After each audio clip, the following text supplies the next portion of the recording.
As a jiu-jitsu instructor, my absolute favorite classes to teach are beginners.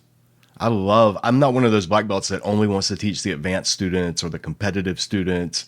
No, I want the people who don't know jack squat about jiu-jitsu. I want to show them the beauty of the art and the application of basic techniques that make an incredible difference. I love seeing people feeling empowered when they learn something or when they realize they can do something that they had no idea that they could have done before. That's literally one of my favorite things about teaching jiu-jitsu. And it's the same thing with the Bible. I love teaching the Bible to people who either don't know anything about the Bible or who just grew up maybe hearing Sunday school stories or listening to sermons, but they've never really studied it for themselves.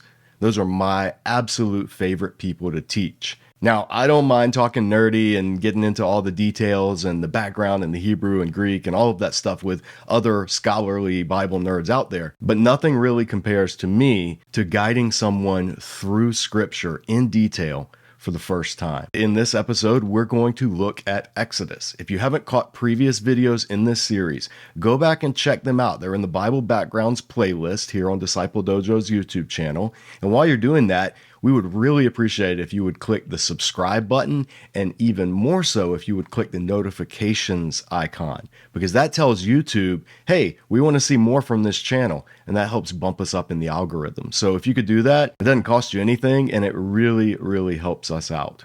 Also, whether you're a jiu-jitsu nerd or a Bible nerd or a combination of both like me, head over to our online store and check out some of our designs. In addition to gifts like mugs and t-shirts, we also have some grappling specific gear. We have flip-flops, so you don't have to walk your dirty feet from the bathroom to the mat. Nobody likes that. We also have leggings, rash guards. So take a look over there, and again, anything you buy really helps us out, and it helps spread the word about Disciple Dojo. All right, let's get into 7 tips from a black belt on how to read the book of Exodus.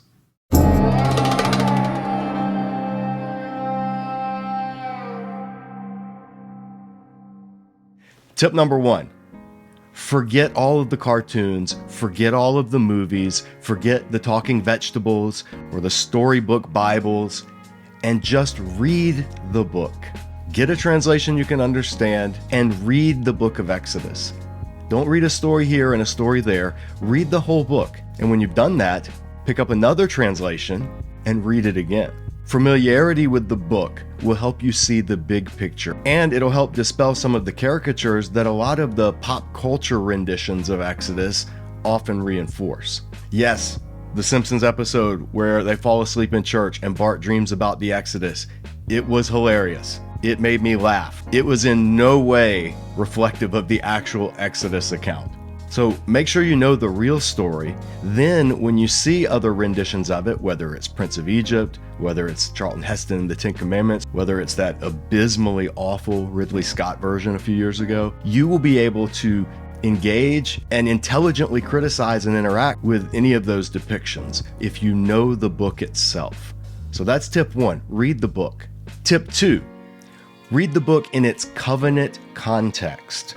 This is absolutely essential for understanding Exodus. Exodus is the continuation of Genesis. Big surprise. The book's name in Hebrew is Shemot because it begins with, these are the names, Shemot, of the sons of Israel. See, Genesis ended with Israel being a family, the seed of Abraham being about 70 people, having taken refuge down in Egypt from a famine. And it ended on a fairly happy note. But nevertheless, the promise that God made to Abraham all the way back in Genesis chapter 15 was going to unfold, which is that his descendants would be slaves in a foreign nation, and that God would bring them up out of that nation and back into the land that he had given them. So in Exodus, we see the beginning of this plan starting to unfold. Between Genesis and Exodus, you turn the page and there's been 400 years of silent suffering. And now it's time for God to finally act and to redeem his people. And it's no coincidence that the Old Testament in the Christian canon ends with another 400 years of silent suffering. Before then, the New Testament begins to unfold once again, using patterns seen in Exodus, the rescue of God's people and the new covenant. So we need to see Exodus as part of this long, spanning history, meta-narrative of God's covenant people, taking the seed of Abraham from about 70 individuals to a kingdom of priests, a holy nation, bringing them to himself in the wilderness to transform them from a mixed multitude, a rabble of former slaves of the empire of Egypt, descendants of Abraham, as well as Gentiles who united themselves to Israel when they came out of Egypt. Some people overlook that point, but it's pretty crucial. And shaping them into a covenant priestly nation, giving them an identity, transforming them, marrying them, and then dwelling among them rather than far away off on a mountain somewhere. And it ends with a cliffhanger. God's presence fills the tabernacle at the end of Exodus, and then the question remains, okay, now what? And that's where the book of Leviticus picks up. So seeing Exodus in its cultural, in its covenant, in its biblical meta-narrative context is crucial for understanding the book as a whole and for seeing just how formative it is in Israel's identity. Exodus is the gospel for Israel. It is the most foundational event in the history of Israel. And everything that's going to come after in the collective experience of Israel is going to in some way be traced back to, I am the God of Abraham, Isaac, and Jacob, who brought you up from the land of slavery. That's what Exodus is giving God's people, their identity, who God is, who they are, and what the relationship between the two of them is supposed to be. And that brings us to tip number 3 of how to read Exodus, which is understand that you're reading historiography, not dry history. Exodus happened. It's a historical event. Scholars who say, well, the Exodus probably didn't happen. It was probably some Hebrews that gradually migrated and then they made up accounts to read back into their history to give them this identity, blah, blah, blah. Okay, fine, whatever. That's an older scholarly paradigm that's, I think, next to useless in terms of actually understanding the book itself. If Exodus didn't happen in history, then the entire identity of God's people is built on a gigantic lie. But just because Exodus is historical doesn't mean that what it's giving us is neutrally crafted modern history. No, Exodus is historic writing, historiography. It's stylized. It's written according to a number of genres. It has narrative material. It has old Hebrew poetry in Exodus 15. It has covenant treaty elements, the events surrounding Mount Sinai. It has legal material. It has genealogy, and it has instruction. So Exodus is a mixed bag. Most people stop reading after they get to Sinai because that's when it shifts from narrative to these other genres. But it's important to understand Exodus is the foundation document in Israel's history. It's setting out who they are. It's their history, it's their constitution, it's their Bill of Rights, whatever analogy you want to use, but in an ancient setting. And so that's the purpose of it. When it comes to the details, we have to be okay with some ambiguity. We have to be okay with not having the details as precise as we would like them. So I'll give you 4 quick examples of where people try to bring more precision to the text than the text allows. 1, the date of the Exodus. There are 2 legitimately arguable dates for when the Exodus events could have happened: the 15th century BC and the 13th century BC. And there's good arguments for either of those. So we have to hold whatever date we ascribe it to pretty loosely and see how either could fit what we're reading. The Pharaoh of the Exodus, he's unnamed. That's intentional. We'll talk about that in a second. But we have to understand that the Pharaoh of the Exodus could have been Ramses, could have been Tutmosis, it could have been a number of pharaohs. The whole point is he is not named. So we have to hold that loosely. The geography of the Exodus. Where did Israel cross Yam Suf, the Red Sea or Sea of Reeds?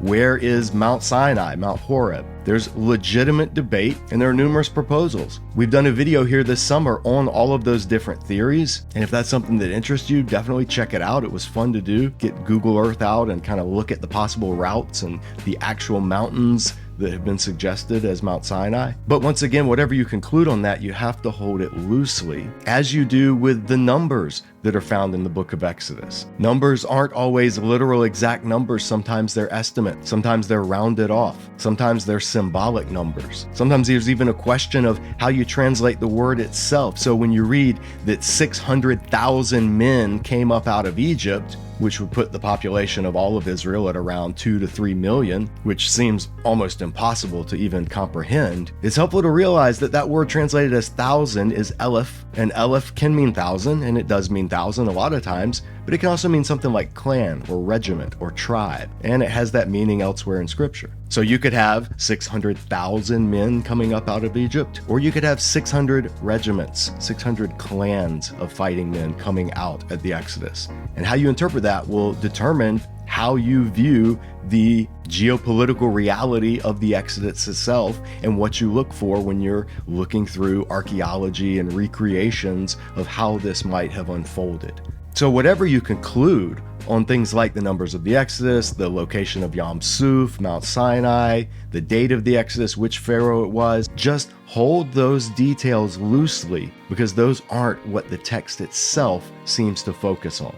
Which brings us to tip number 4 when reading Exodus. The text itself seems to be much more focused on giving us polemical theology than precisely detailed history. So be aware, keep an eye out for polemical theology throughout the book, because Exodus, more than anything else, proclaims that Yahweh is king. Yahweh is ruler, not just over a territory, but over all of creation. Unlike the gods of Egypt, unlike the gods of Canaan, unlike the gods of Mesopotamia, Yahweh was not a tribal, geographically limited deity. And while Egypt billed itself at the time as the most powerful empire that had ever existed, Exodus shows, no, you're nothing compared to the God of the universe, and your gods are less than nothing compared to his power. Each of the plagues in Exodus, they aren't just random events, and they aren't just this naturally unfolding cascade of natural disasters. No, the plagues of Exodus are each aimed at a specific area or creature or realm that different Egyptian gods were believed to rule over. Everything from the Nile to frogs to cattle to flies to darkness to storm, all the way up to the firstborn of the sun god Ra himself, Pharaoh. The plagues in Exodus pick off the gods of Egypt one by one, and that's not accidental.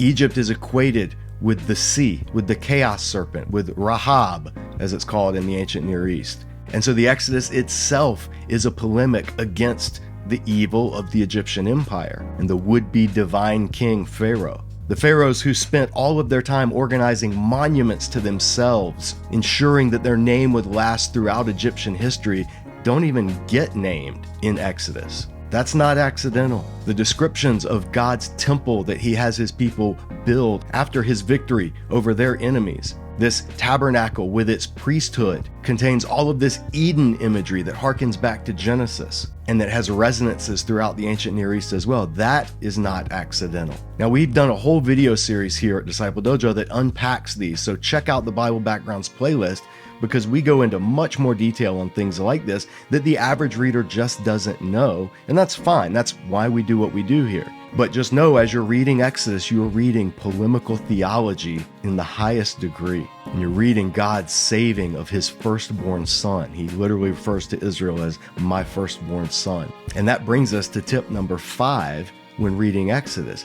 Pay attention for all of the gospel-y, Christian-y sounding terms that you're going to hear in Exodus, because that's where most of them originate.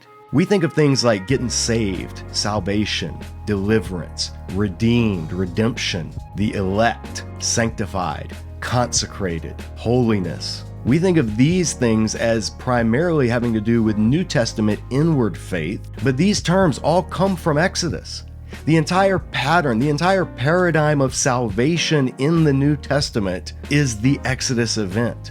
There's a reason that Jesus held up the cup at Passover, commemorating the Exodus, and told his disciples, "This is my blood of the covenant, shed for you and for many for the forgiveness of sins." He was taking Exodus imagery, Passover imagery, stuff that actually happened in Israel's history, and he was instilling it with a whole new layer of meaning. He was using it as the paradigm for which the gospel itself would be presented, where once again God redeems his people from slavery, this time not from Pharaoh, but from the one who animates and empowers all the pharaohs of the world, Satan, bringing them out not from literal slavery, but from spiritual bondage to sin itself, the ultimate master, showing them grace, and only after saving them, then giving them the means by which they would live in a continuous relationship with him through the law. Even in Exodus, salvation was never earned. This is crucial to keep in mind. When you're reading Exodus, notice that law doesn't come until halfway through the book.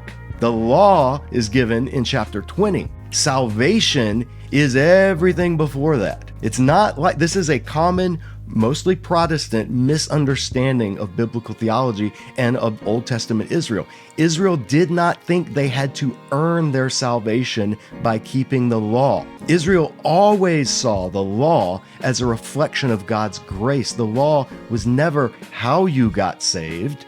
The law was how you live as those who have been saved already. Grace always comes before law, Old Testament or New Testament. So the more we understand that concept, the more we know the actual words and terms and images that we see in Exodus, then when we turn the page and we get to the New Testament, it's like, whoa, I am hearing echoes all over the place of the Exodus event. And that's intentional. But we have to know the Exodus event itself first, or we'll miss a lot of those echoes. And that brings us to tip 6. Know that the genre that you're reading when you come to those law sections of Exodus is ancient law, not modern law. It makes a difference because we, especially in our context here in North America, we think of things, it's like, if there's not a law against it, that means I can do it. And you can get off on technicalities and loopholes if you didn't technically break a law. But that's not how law worked in the ancient world. It's definitely not how God's covenant law worked. Covenant law was given to solidify the relationship between the suzerain, which is the ancient king, and the vassal that served that suzerain, in this case, Israel. So to maintain this suzerain-vassal relationship where the ancient king had done something magnanimous, had delivered the vassal, had come to the aid of the vassal, had done something that the vassal then pledged themselves to the suzerain as their vassal, that relationship was solidified through a covenant. It involved sharing a covenant meal. It involved doing something with the blood of the sacrificial animal that would then be eaten as part of the meal. There were all of these ways in the ancient Near East that these covenants were brought into being, were inaugurated. But a significant aspect of this covenant relationship was that there was an agreed upon relationship that would consist of behavior on the part of the suzerain and on the part of the vassal. So the suzerain would offer protection, would offer provision, would be a good and just suzerain king. And then out of gratitude, the vassal would pledge to do certain things to be a loyal vassal. I'll provide this much in taxes. We'll send aid whenever there's need in military conflicts. We won't make treaties with other suzerains. We'll be an extension of your kingdom. So ancient law, especially covenant law, had this context in mind. It wasn't aimed at policing the behavior of individuals, although it did do that. It was much more aimed at keeping the relationship community-wide between the suzerain and the vassal. So the laws in the ancient world, and particularly Hebrew law, was given to teach, not necessarily to legislate. What I mean by that was the laws revealed the character of God.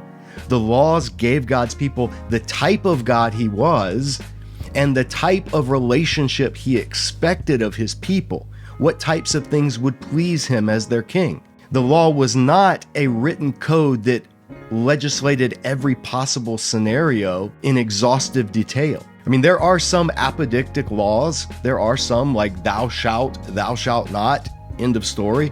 But most of the laws, after the Ten Commandments especially, most of the laws that kind of unpack the Ten Commandments in everyday setting, those are casuistic laws. Those are case laws. Those are, if such and such happens, then you're to do this. So it was the job of judges to know the law, to be able to then reason through the paradigm that the law gave them to whatever case presented itself before them.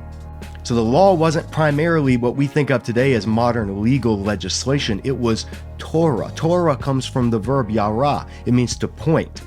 Teaching is a way you could translate it, or instruction. The law was instructing Israel. It was pointing them to God, and it was pointing out the way that they, as God's people, were to live in the ancient world.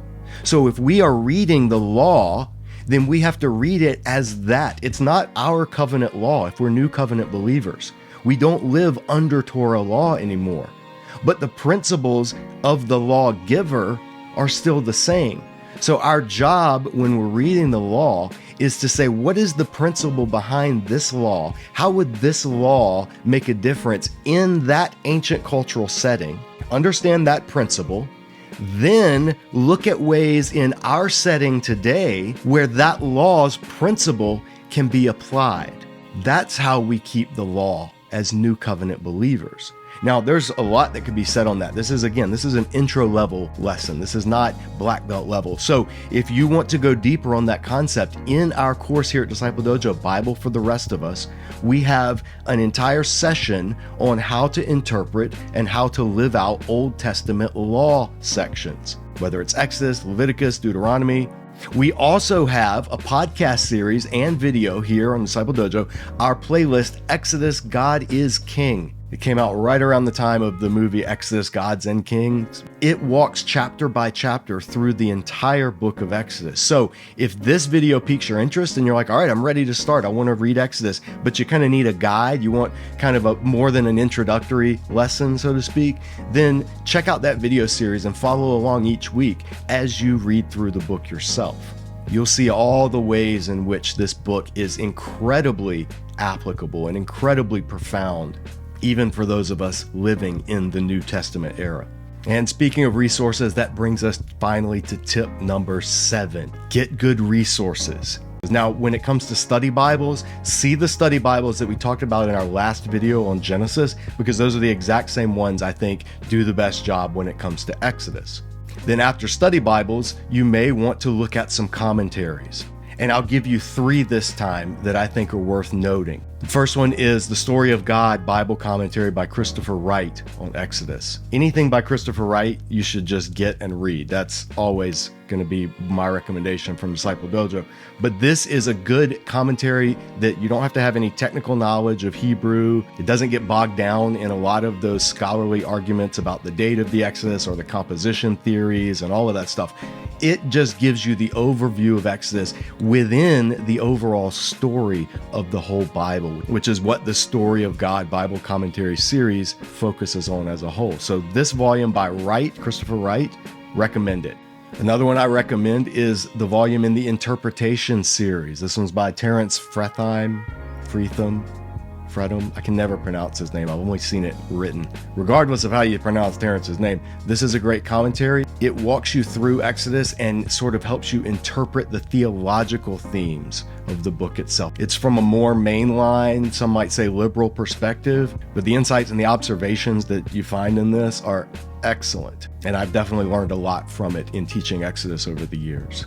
And then lastly, for those who have some experience with Hebrew and are able to interact with more scholarly discussions, I recommend the Exodus commentary by Doug Stewart in the New American Commentary series. Doug Stewart was my Hebrew professor.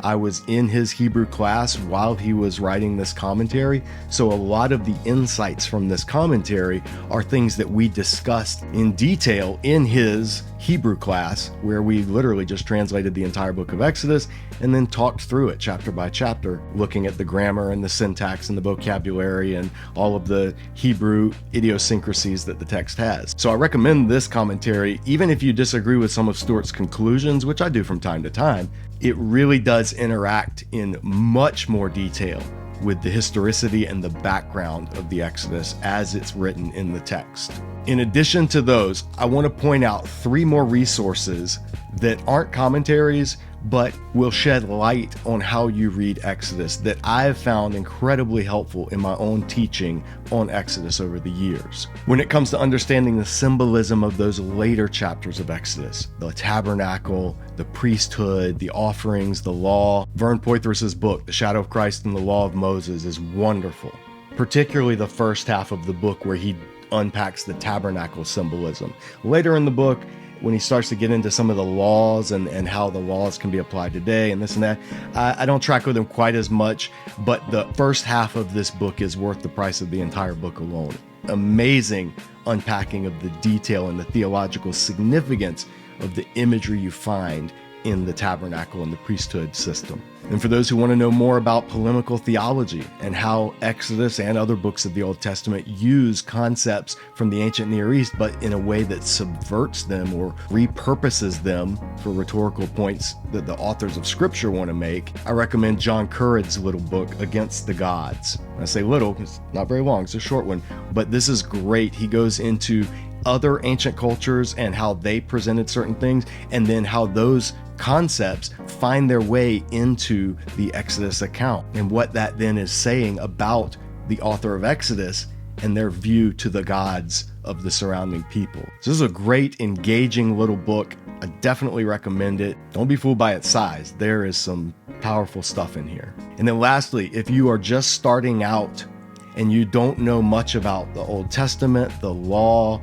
Mount Sinai, what it all means, or why it should matter, you've got to read Carmen Imes's book, Bearing God's Name, Why Sinai Still Matters. If you caught our interview here with Carmen a couple of months ago on the channel, we talked about why the Old Testament matters. We talked about why Old Testament scholarship is so fascinating. We talked about all kinds of stuff. It was such a fun interview. And heads up, Carmen is going to be back here in the dojo in the very near future for another follow-up interview about her new work on being God's image. So stay tuned for that, a preview of coming attractions. But for anyone at any level of biblical understanding, I cannot recommend this book highly enough. Not just because Carmen's a friend, but because this is one of the better works, more accessible works of biblical scholarship out there that anybody can pick up and immediately start to learn from. And as a bonus, the book even has QR codes to the Bible Project videos that deal with these concepts, and each chapter has discussion questions. So you could use this as a small group study, and you would have a tremendous understanding of the Exodus event and Mount Sinai and the law and the Old Testament, and it will deepen your understanding of the gospel. Definitely check it out. So those are my 7 tips for reading the book of Exodus. You could spend a lifetime studying Exodus. Scholars have spent lifetimes just studying Exodus, and you'll still never exhaust all there is to find in the text. But just because you can't ever master the text doesn't mean that you can't understand the text at all or be transformed by it. So start reading Exodus. Get through the book, read it multiple times. This is the foundational document of the entire people of God, Old and New Testament. Of all the books in the Old Testament, Exodus is arguably the most important. At least the New Testament authors certainly seem to think so. So let me know what you think in the comments below. If you have any tips on how people can better read and understand Exodus, feel free to leave them. And if you appreciate this teaching ministry and you want to see more of these videos, one of the ways you can do that really helps us is become a monthly dojo donor. Disciple Dojo is entirely nonprofit. We're funded solely through donations. So if you would like to partner with us at any dollar amount a month, it would be greatly appreciated. You can do that at the link in the description below over on our website. Okay, that's it for this session, class. As always, whether it's jiu-jitsu or biblical theology, my advice is the same. Go train.